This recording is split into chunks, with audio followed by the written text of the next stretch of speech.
impressed with SGA's 32-point night. No.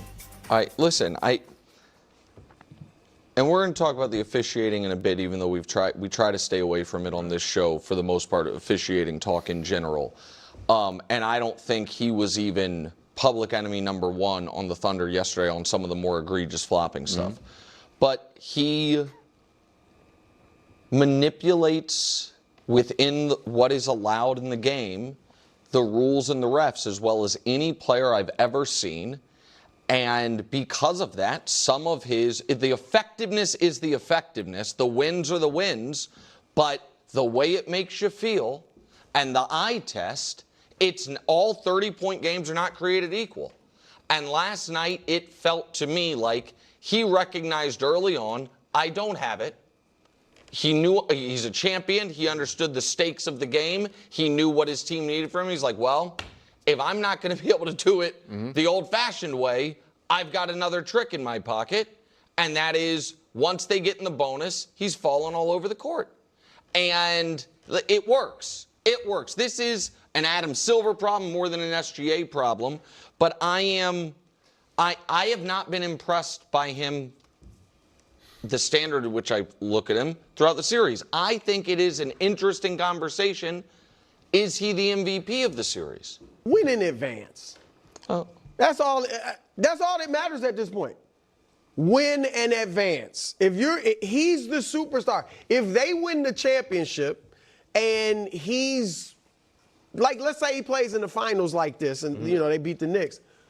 He's got 2 straight MVPs and 2 straight championships as the best player on the team, as a guard. That's all that matters. We can look back at various series. I mean, Isaiah Thomas, we always talk about the legend. He didn't get MVP his first championship, finals MVP.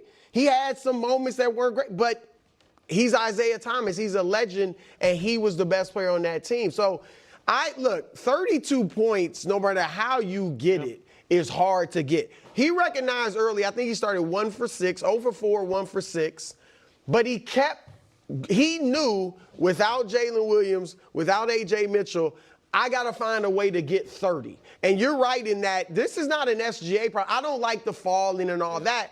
But the referees and Adam Silver need to do something about it. If they're going to give it to you, I mean, I got to get my team across the finish line. That's right. Yeah. I told you guys last night, I said, what's the conversation going to be? Is it actually just going to be about OKC winning? Because I was so impressed with how OKC played. I was so impressed.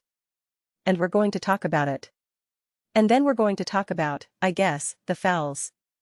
But before I jump into it, OKC fans, please, please, please don't forget to subscribe and watch the full-length video. When you do that, views go through the roof. Subscribers go through the roof. It's not about chasing views or chasing subscribers. It's about being able to create Thunder content that people genuinely want to watch and discuss, so we can keep having the most unbiased, grounded, honest conversations about the Oklahoma City Thunder. It really makes a huge difference and would be a big help. So please consider doing that. But yeah, I guess this is just the story forever. And I feel bad because there are only so many different ways we can have this conversation. So to not lean too heavily into the whole free throws and fouls thing, again, I feel as though I'm hypersensitive to fouls and free throws because I hate them. I hate them. I hate them. I think it was last night, the first 5 minutes, there wasn't a foul called until the first 5 minutes or whatever. It was amazing. It was such a breeze. It was so great. I just hate free throws. I hate fouls. I hate hearing the whistle. Every time a basketball game gets exciting, the action immediately stops. That's why playing pickup is so fun. Honestly, it's just always going, no matter what. You're just always running and running. And I love it. Love it. Love it. And yet I didn't watch this game and just think, oh my god, the free throws. Oh my gosh, I can't believe that. I mean, is there going to be some flopping and all that? Yes, because that just exists within basketball. But there were fouls in the bonus and fouls on the floor that were just bad basketball by San Antonio. They had bad fouls. There were a handful of moments where a foul was called and you thought, okay, that probably shouldn't have been called. Sure, for sure. You can't deny that. Can't reject that. But the reality is that OKC had a better game plan. They understood what they needed to do. The way they ran their offense, I think I wrote it down because, yes, OKC didn't react, they dictated. Wasn't about the free throws. OKC didn't react, they dictated. I was really happy when I came up with that last night. That's why I wrote it down. That to me is what it was about. And it was so reminiscent of football. OKC reading the defense, understanding what they're looking to do, recognizing, hey, we're hot. There's a free rusher coming. I know my tight end is going to be wide open underneath, and I'm going to dump it off. They just understood what San Antonio wanted to do and used it against them.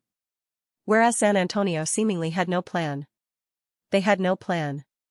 And there was clear intention with OKC, get Holmgren involved, GHT? There was clear intention. Actually get Alex Caruso involved.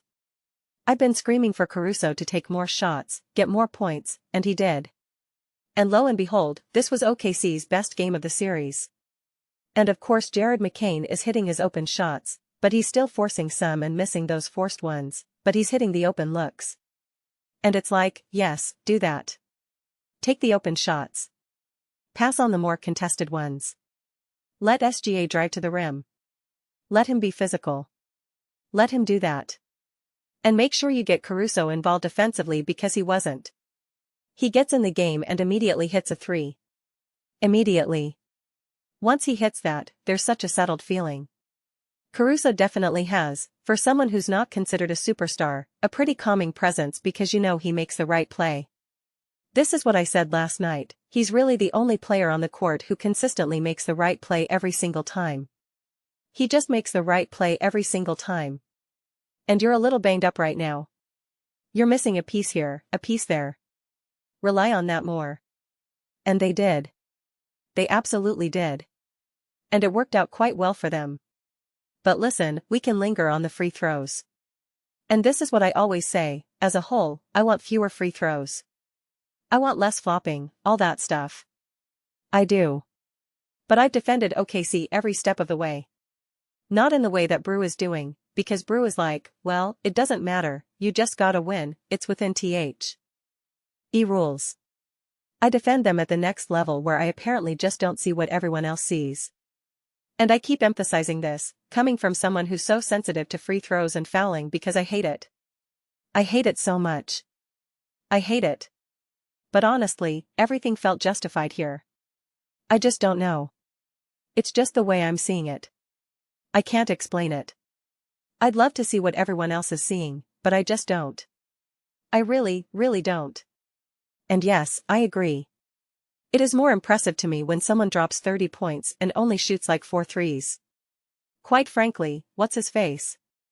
I can't think of his name. He used to play for the Spurs and the Raptors. He doesn't shoot a lot of threes and averaged a lot of points back when he was more in his prime. That's really impressive. There are different ways to get there. And I'm always going to be more impressed if I see a box score where someone hangs 30 or 40 points and only went to the free throw line 6 times or something. Absolutely. That is objectively more impressive. If you see someone had a 50-point game and went to the line 30 times, you're like, okay. The counter to that is always, well, he got fouled because they couldn't stop him. Sure, you know, but it's always an incomplete picture. But I thought SGA had a huge impact on this game, really shined and showed up. And I just don't think it was simply because he had 16 free throws. I didn't watch this game and think, man, OKC won because they just got to the line. I'm pretty sure the free throw difference was like a difference of 5 or something. I think it was like 33 to 38 or somewhere in that range. I forget. So it just didn't stand out to me. Which is why I made that joke last night, what are they going to say? Are they going to bring up free throws? Because I was thinking to myself, they really can't. How about this? I watched this game. SGA had a playoff career high and playoff career high in attempts, and yet I didn't even know. I had no sense of it. I was not watching this game thinking, my gosh, he's living at the free throw line. Oh my god, he's fouled again at the line. I never had that sense. Never. And yet there have been plenty of games. I remember a few years ago with the Lakers and the Warriors, I kept thinking, oh my gosh, the free throw discrepancy is massive. Massive, massive, massive. And I remember feeling that every step of the way. I felt it every step of the way. I was arguing with my friend throughout the whole series, you see the free throws? You see the difference? You see it? And he would say, that's because they're fouling them. And I said, that's nonsense. I felt it. I don't feel that here. I don't feel that in this series. I just don't. I didn't feel it against the Los Angeles Lakers either. So yeah, I've been quite consistent with this. Those are just my thoughts. I'd absolutely love to hear yours. What do you guys all think about the Oklahoma City Thunder? OKC, SGA? How do you feel ABO? UT all the letters? How do you feel about the free throws every time OKC wins? This is why I said last night as well, everyone is going to be rooting for New York. Everybody is going to be, whether it's San Antonio or OKC, but especially OKC. Because I do think there's a lot of momentum to cheer for a young team like San Antonio, Pop, and all that. I can understand momentum there. But OKC has become the villains. They've become the absolute villains. And I don't know. I don't get it. But let me know your thoughts. I read every single comment, whether you agree with me or disagree. Either way, let's get into some discussions, some arguments. But ultimately, let's just have some fun. Please do consider subscribing. We're building an amazing community here and absolutely love to see you part of it. I want to build something we all genuinely feel connected to. Something we're really excited to be part of. I think we're well on our way. Please don't forget to give this video a thumbs up, it really helps with visibility and the algorithm. Thank you so much.